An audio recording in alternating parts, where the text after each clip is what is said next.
ಜೋಡಿಸ್ತೀನಿ. ನಾನು ಅದಕ್ಕೆ ಅದನ್ನ ಅಧಿವೇಶನದಲ್ಲಿ ಅದೆಲ್ಲ ರೆಕಾರ್ಡ್ ಆಗೋದು ಬೇಡ ಅಂತ ಹೇಳಿಲ್ಲ.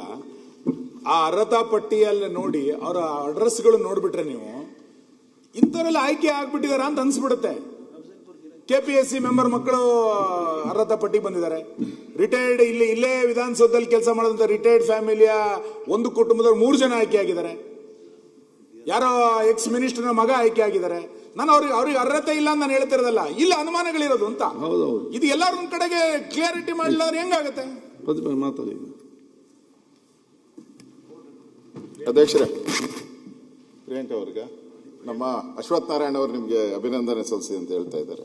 ಆಯ್ತು, ಇಲ್ಲ ಇದರಲ್ಲಿ ಇದು ಅಂತಲ್ಲ. ಈಗ ಅಭಿನಂದನೆ ಸಲ್ಲಿಸೋಕೆ ಮಾತಾಡ್ತಿರಲ್ಲ. ನಮ್ಮ ಹೋಮ್ ಡಿಪಾರ್ಟ್ಮೆಂಟ್ ನಮ್ಮ ಸೀನಿಯರ್ ಆಫೀಸರ್ಸ್ ಹತ್ರ ಮಾತನಾಡಿ ಅವ್ರು ಹೇಳಿ ಹಿಂದಿನ ಸರ್ಕಾರದಲ್ಲಿ ಕೆಲವು ರೆಕ್ರೂಟ್ಮೆಂಟ್ ಆಗಿದೆ ಸರ್ ಇದೇ ಕೇಸ್ಗಳಲ್ಲಿ. ಅವ್ರು ಆಟೋಮೆಟಿಕ್ ಹೇಳ್ತಾರೆ ಈ ಬ್ಯಾಚ್ ಏನ್ ಬಂದಿದೆ ಹೇಗ್ ಬಂದಿದೆ ಅಂದ್ಬಿಟ್ಟು ಅವರೇ ಹೇಳ್ತಾರೆ. ಯಾರು ಹಾಕಿದಾರೆ ಅಂತಾನು ಹೇಳ್ತಾರೆ. The quality of officers is so ಬ್ಯಾಡ್. ಅವ್ರು ಹಿಂದಿನ ಸರ್ಕಾರದಲ್ಲಿ ಹಂಗೆ ಬಂದ್ಬಿಟ್ಟಿದ್ದಾರೆ. ಈಗ ಅವ್ರಿಗೇನು ಮಾಡ್ಲಿಕ್ಕೆ ಆಗ್ತಾ ಇಲ್ಲ. ಅವ್ರು ಇವಾಗ ಕೂತ್ಕೊಂಡು ಪೊಲೀಸ್ ಸ್ಟೇಷನ್ ನಲ್ಲಿ ಇದ್ದಾರೆ, ತಹಸೀಲ್ದಾರ್ನಲ್ಲಿ ಹುದ್ದೆಗಳಲ್ಲಿ ಕೂತಿದ್ದಾರೆ. ಅದು ಆಡಳಿತದ ABCD ಗೊತ್ತಿಲ್ಲ, ಒಂದು ಆಕ್ಟ್ ಓದೋಕ್ ಗೊತ್ತಿಲ್ಲ, ಕಾನೂನು ಗೊತ್ತಿಲ್ಲ.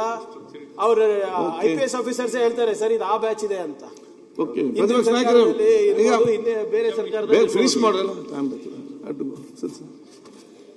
ಅಧ್ಯಕ್ಷರೇ, ಈಗಾಗಲೇ ನಮ್ಮ ಸುನೀಲ್ ಅವರು, ಸುರೇಶ್ ಕುಮಾರ್ ಅವರು ವಿಸ್ತೃತವಾಗಿ ಅದರ ಬಗ್ಗೆ ಸರ್ಕಾರದ ಗಮನಕ್ಕೆ ತಂದಿದ್ದಾರೆ. ಮಾನ್ಯ ಪ್ರಿಯಾಂಕಾ ಅವರು ಕೂಡ ಅದರ ಬಗ್ಗೆ ಪಾಸಿಟಿವ್ ಆಗಿ ಫಸ್ಟ್ ಟೈಮ್ ಪಾಸಿಟಿವ್ ಆಗಿ ಸ್ಪಂದನೆ ಮಾಡಿದ್ದಾರೆ. ಅಭಿನಂದನೆ ಸಲ್ಲಿಸ್ತಾ ಇದ್ದೀವಿ. ಇಲ್ಲಿ ನೋಡ್ತಾರೆ, ಎಲ್ಲ ನೋಡ್ತಾ ಇದ್ದಾರೆ. ಸನ್ಮಾನ್ಯ ಅಧ್ಯಕ್ಷರೇ, ನಾನು ಅದ್ರ ಬಗ್ಗೆ ಚರ್ಚೆಗೆ ಹೋಗಲ್ಲ. ನಾನು ಕಳೆದ ಬಾರಿ ಅಧಿವೇಶನದಲ್ಲೂ ಕೂಡ ಸುಮಾರು 1.5-2 ಗಂಟೆ ಕಾಲ ಚರ್ಚೆ ಆಗಿದೆ. ಇದು ಮುಖ್ಯಮಂತ್ರಿಗಳು ಸ್ವತಃ ಹೇಳಿದ್ರು, ನೀ ಹೇಳೋದಲ್ಲ ಸತ್ಯ ಇದೆ ಅಂತ ಹೇಳಿದ್ರು. ಬೇರೆ ರಾಜ್ಯಗಳು ದೊಡ್ಡ ಉತ್ತರ ಪ್ರದೇಶ, ಮಧ್ಯಪ್ರದೇಶ ಅಲ್ಲೆಲ್ಲ ಇದೆ. ಅಲ್ಲೆಲ್ಲ KPSC ಮೆಂಬರು 8ರಿಂದ 9 ಜನ ಇರ್ತಾರೆ. ಕೆಲವು ಕಡೆ 6 ಜನ ಇದ್ದಾರೆ. ಉತ್ತರ ಪ್ರದೇಶ ಅಂತ ನಮ್ಮ ರಾಜ್ಯದ 3 ಪಟ್ಟು ದೊಡ್ಡದು.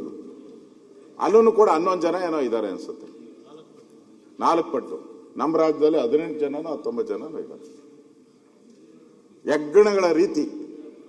ಹೆಗ್ಗಣಗಳು ಜಾಸ್ತಿ ಆದರೆ ಆ ಸಂಸ್ಥೆ ಕತೆ ಏನಾಗುತ್ತೆ ಅನ್ನೋ ಸ್ಥಿತಿ ಇವತ್ತು KPSCಯಲ್ಲಿ ನಾವು ನೋಡ್ತಾ ಇದ್ದೀವಿ. ಭಾಗ ಶೇರ್ ಜಾಸ್ತಿ ಆಗ್ತಾ ಇತ್ತು. ಹೆಗ್ಗಣಗಳು ಜಾಸ್ತಿ ಆದ ತಕ್ಷಣ ಶೇರ್ ಮಾಡೋದು ಜಾಸ್ತಿ ಆಗ್ತದೆ. ಕೂತ್ಕೊಳ್ಳಿ. ಅದರಿಂದ ಈ KPSC ವಿಚಾರಕ್ಕೆ ಸಂಬಂಧಪಟ್ಟಂತೆ ನಾವೆಲ್ಲರೂ ಕೂಡ ಯೋಚನೆ ಮಾಡಬೇಕು. ನಾವೆಲ್ಲ ಇಲ್ಲಿ ಮಾತಾಡ್ತೀರಿ, ಕೊನೆ ಕೈ ಚೆಲ್ಲಿ ನಮ್ಮ ಕೈಲಿ ಏನೂ ಆಗಲ್ಲ ಅಂತ ಹೋದ್ರೆ ವ್ಯರ್ಥ. ನಾನು ಹೇಳಿದ್ದೀನಿ 1 ಗಂಟೆಗೆ ನಾವು ಎಷ್ಟು ಸಾಲ ಮಾಡ್ತೀರಿ ಅಂತ ಲೆಕ್ಕ ಕೊಟ್ಟಿದ್ದೀನಿ ನಾನು. ಆದ್ರಿಂದ ನಾನು ಇಂಪಾರ್ಟೆಂಟ್ ಆಗಿ ಕಲ್ಯಾಣ ಕರ್ನಾಟಕದಲ್ಲಿ ಒಂದು IAS ಮತ್ತು KS ಪರೀಕ್ಷೆಗೆ ಆಗ್ಬೇಕು ಅಂತ. ಯಾಕೆ ಅಂತ ಹೇಳಿದ್ರೆ, ಮೊದಲು ಆ ಭಾಗದ ಜನ ಎಲ್ಲ ಹೈದರಾಬಾದ್ಗೆ ಹೋಗ್ತಾ ಇದ್ರು. ಅದನ್ನ ತಪ್ಪಿಸ್ಬೇಕು ಅಂತೇಳಿ ಅಲ್ಲೊಂದು ಸಂಸ್ಥೆಯನ್ನ ಮಾಡಿ ಅಲ್ಲಿ ವಿದ್ಯಾರ್ಥಿಗಳಿಗೆ ಸುಮಾರು 100 IAS, 400 ಜನ KS, 500 ಜನ ಕೊಡಬೇಕು ಅಂತ ಸರ್ಕಾರ ತೀರ್ಮಾನ ಮಾಡಿ ಅಲ್ಲಿ ಆರ್ಡರ್ ಮಾಡಿದ್ರು, ಕರೆದ್ರು. ಬನ್ನಿ ನೀವೆಲ್ಲ ಬಡವರ ಮಕ್ಕಳು, ನೀವು IAS ಆಗಬೇಕು, IPS ಆಗಬೇಕು, ಆ ಥರದ ಒಂದು ಕೊಟ್ಟರು. ಅಧ್ಯಕ್ಷರೇ, ಇವತ್ತೇನಾಗಿದೆ, ನನ್ನ ಆಫೀಸಿಗೆ ಬಂದಿದ್ರು. ಆ ಭಾಗದ ಒಂದು ಸುಮಾರು 30 ಜನ ಯುವಕರು ನನ್ನ ಆಫೀಸ್ಗೆ ಬಂದು ಕಣ್ಣೀರು ಹಾಕಿದ್ರು. ಏನು ಹೇಳಿದ್ರೆ, ಸರ್ ನಾವೆಲ್ಲ 50 ರೂಪಾಯಿ ಕಲೆಕ್ಟ್ ಮಾಡ್ಕೊಂಡು ನಾವು ಅಲ್ಲಿಂದ ಇಲ್ಲಿಗೆ ಬಂದಿದ್ದೀರಿ ಸರ್, ಹೋಗ್ಬೇಕಾದ್ರೆ ನಮ್ಗೆ ದುಡ್ಡಿಲ್ಲ ಸರ್ ಅಂತಂದ್ರು. ಮನವಿ ಕೊಟ್ರು ನನ್ನ ಹತ್ರ. ಆ ಮನವಿನೂ ಹತ್ರ ಇದೆ. ನಮ್ಮ ಕಷ್ಟ ಹಿಂಗಾಗಿದೆ ಸರ್ ಅಂತ. ಹೋಗ್ಬೇಕಾದ್ರೆ ನಾನೇ ಹೇಳಿದೆ ನಮ್ಮ ಆಫೀಸ್ಗೆ, ಅವ್ರಿಗೊಂದು 1,000 ರೂಪಾಯಿ ಕೊಡ್ರಪ್ಪ, ಹೋಗ್ಬೇಕಾದ್ರೆ ಟ್ರೈನ್ ಚಾರ್ಜ್ ಇಟ್ಕೊಂಡು ಹೋಗ್ಲಿ ಅಂತ ಕೊಟ್ಟಿದ್ರು. ಇಲ್ಲಿ ಪ್ರಶ್ನೆ ಬಂದಿರೋ ಅಂಥದ್ದು, ತಾವು ಇದ್ದೀರ ಇಲ್ಲಿ, ಸಂಸ್ಥೆ ಹೇಳ್ತೈತೆ ಯಾವುದು, ಕರ್ನಾಟಕ ಸರ್ಕಾರ, ಕರ್ನಾಟಕ ಪರೀಕ್ಷಾ ಪ್ರಾಧಿಕಾರ, ಇವರು ಹೇಳ್ತಾರೆ ಶಿಷ್ಯ ವೇತನ ಬಯೋಮೆಟ್ರಿಕ್ ಶಿಕ್ಷಾ ವೇತನವನ್ನು ಪ್ರತಿ ಮಾಹೆಯ ತರಬೇತು ಕೇಂದ್ರ ಸಂಸ್ಥೆಯವರು ಸಲ್ಲಿಸಿರುವ ಹಾಜರಾತಿ ಅನ್ವಯ ಪಾವತಿಸಲಾಗುವುದು. ಆದರೆ ತರಬೇತಿ ಅವಧಿಯಲ್ಲಿ ಯಾವುದೇ ವಸತಿ ಸೌಲಭ್ಯ ಕೊಡಲಾಗುವುದಿಲ್ಲ. ವಸತಿ ಬೇಡ, ಶಿಷ್ಯ ವೇತನ ಕೊಡ್ತೀನಿ ಅಂತೇಳಿ ಪ್ರಾಧಿಕಾರ ಹೇಳಿದೆ ಕರ್ನಾಟಕ ಸರ್ಕಾರ. ಅಲ್ಲಿನ ಸೈನ್ ಹಾಕಿರೋರು ಯಾರು ಅಂದರೆ ಕಾರ್ಯನಿರ್ವಾಹಕ ನಿರ್ದೇಶಕರು. ಸರ್ಕಾರದ ಆದೇಶ ನಾನು ಕೊಡ್ತಾ ಇದ್ದೀನಿ ಅಧ್ಯಕ್ಷ, ಹೇಳ್ಬೇಕಲ್ಲ. ಇಲ್ಲಿ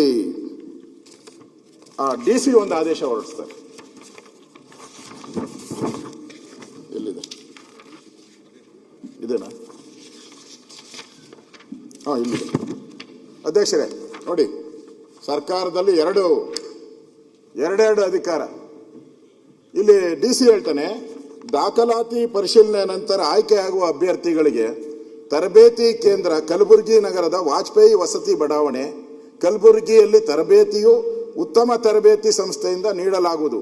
ತರಬೇತಿಯ ಉಚಿತವಾಗಿದ್ದು ಅಭ್ಯರ್ಥಿಗೆ ಯಾವುದೇ ಶಿಷ್ಯ ವೇತನ ಮತ್ತು ವಸತಿ ಇರುವುದಿಲ್ಲ.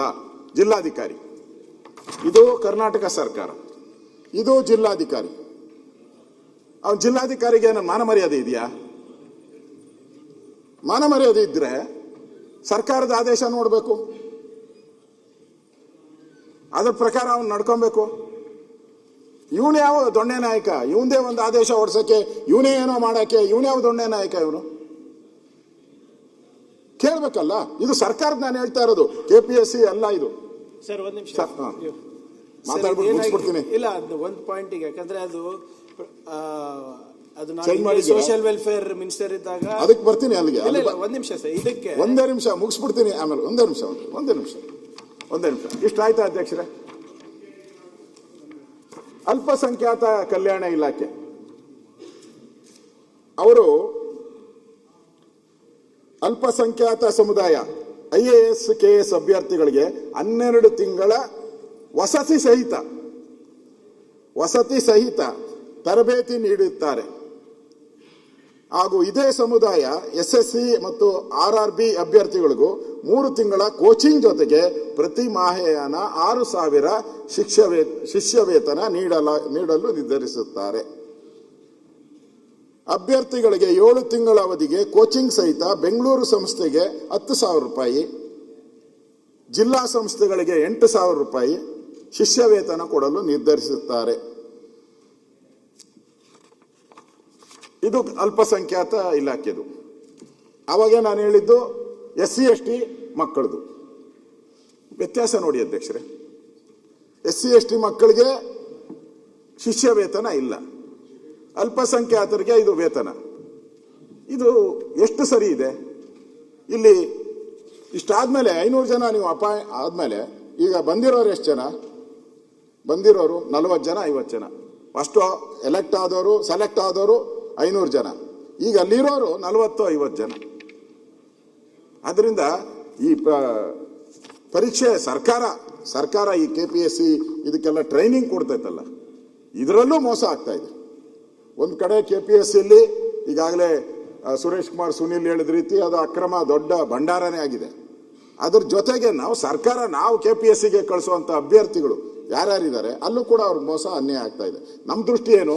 ಬಡವರ ಮಕ್ಕಳು IAS ಆಗಬೇಕು, ಬಡವ್ರ ಮಕ್ಕಳು KS ಆಗಬೇಕು ಅನ್ನೋ ದೃಷ್ಟಿಯಿಂದ ಮಾಡಿರೋದು. ನೀವು ಹಿಂಗೆ ಮಾಡಿದ್ರೆ 500 ಜನಕ್ಕಿದ್ದು 40-50 ಜನಕ್ಕೆ ಬಂದಿದೆ. ಇದನ್ನು ಕೂಡ ಸರ್ಕಾರ ಗಮನದಲ್ಲಿಟ್ಕೊಂಡು ಇವೆರಡನ್ನೂ ಕೂಡ ಸರಿ ಮಾಡಬೇಕು ಅನ್ನೋ ಮಾತನ್ನ ಹೇಳ್ತಾ ಇದ್ದೀನಿ. ಈಗ ಸರ್